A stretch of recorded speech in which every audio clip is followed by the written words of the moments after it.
Hayal Ailesi. Merhaba canım, hayırdır? İyiyim, şimdi güzellik salonundan çıktım. Manikürüm çok güzel oldu. Onu bozmak istemiyorum. Canım çok güzel, sevindim. Ama evde dağ gibi bulaşık var ve elle yıkamak istemiyorum. Tamam canım, mesaj anlaşıldı. Sen eve git dinlen. Çaresini bulurum.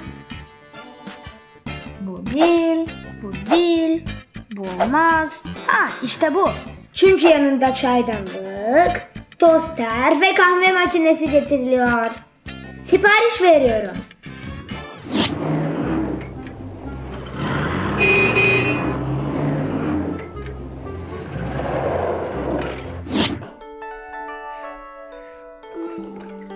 Ay, manikürüm mahvoldu.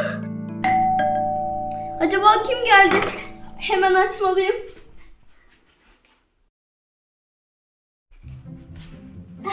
Sipariş geldi. Mrs. Hayal.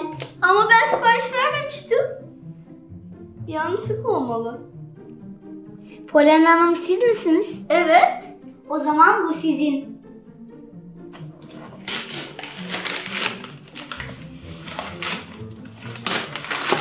Bu bulaşık makinesi. Adrian beni düşünmüş demek. Ah, gene bana sürpriz yapmış. Ne olabilir ki acaba? Bakalım. Dikkat edin, onu ben takmalıyım. Su burada. Bu da buraya. Bana matkap ve pense lazım. Usta orada oyalanırken ben bunları açayım. Bakalım burada ne varmış? Kahve makinesi. Kahve içmeyi çok severim. Evet, şimdi ikinci paketimiz. Bakalım ne var? Açalım. Burada da bir çaydanlık var. Peki siz burada ne olduğunu düşünüyorsunuz? Hadi çabuk açalım. Açalım. Hop.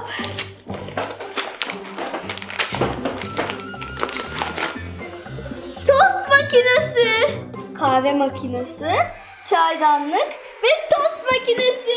Tamam. Polen Hanım, şimdi bulaşık makinesini test etmek lazım. Sonunda hazır. Şunu alın. Açmak için buraya basıyorsunuz. Şimdi koyabilir miyim? 1 dakika. Sepeti çıkarıyoruz.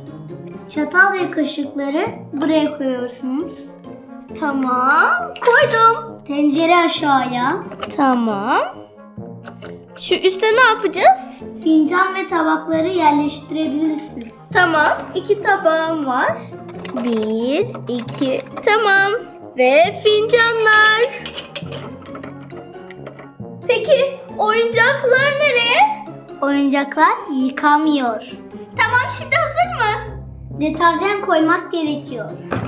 Tamam, kaç tane koymalıyım? 1 tane. Tamam, koydum. Kapatıyoruz. Açıyoruz. Ve derece seçiyoruz.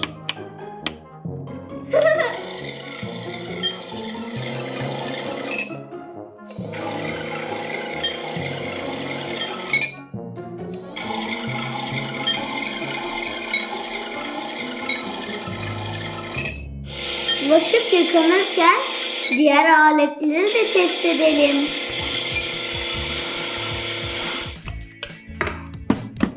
Soğuk su. Açıyoruz. Ben de tost için ekmek getirdim. Ekmek buraya. Tamam.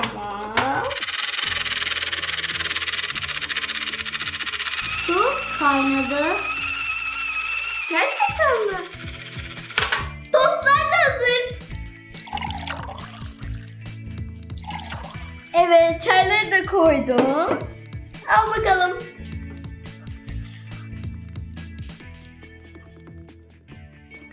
Çok güzel olmuş. Ellerinize sağlık. Ay çok teşekkür ederim. Sizin ellerinize sağlık. Benim bir arkadaşım var. Adı Sema. Mükemmel yemek pişiriyor o da. Ama onun fırını bozuldu. İyi poğaça yapabiliyor mu? Çok iyi yapıyor. Bizde fırın var. Getirebilirim. Mükemmel olur. Evet, telefonunu yazdın mı? Evet, görüşürüz. Görüşürüz. Acaba Arsene ve Sema'nın buluşması nasıl geçecek? Çok merak ediyorum. Peki siz merak ediyor musunuz? O zaman kanalımıza abone olun ve like koy. Bulaşık makinesi de bütün bulaşıkları yıkadı bile. Hadi bakalım. Buradan açıyorduk, evet.